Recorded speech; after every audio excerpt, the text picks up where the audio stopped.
Don media के जेर एहतमाम 2 रोजा ब्रीथ पाकिस्तान कॉन्फ्रेंस में 11 मुल्कों के 90 से ज्यादा नुमाइंदे शिरकत कर रहे हैं। कॉन्फ्रेंस के पहले रोज डॉन ग्रुप के चीफ एग्जीक्यूटिव्स हमीद हारून और नाज आफरीन सहगल लाखानी ने मेहमानों को खुशामदीद कहा। हमीद हारून ने बावर कराया कि ब्रीथ पाकिस्तान कॉन्फ्रेंस सिर्फ एक इवेंट नहीं बल्कि एक कॉज है। इसका मकसद माहौलियाती तब्दीली के असरात से मुताल्लिक आगाही फराहम करना है। डॉन मीडिया के जेर एहतमाम मौसमियाती तब्दीली के हवाले से 2 रोजा breath Pakistan global climate conference के पहले रोज का इख्तिताम हो गया।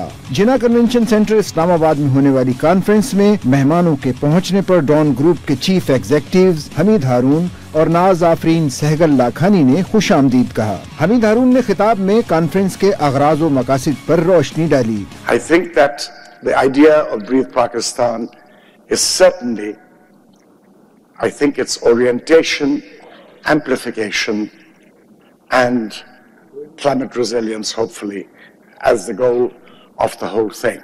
Climate change is not just an event.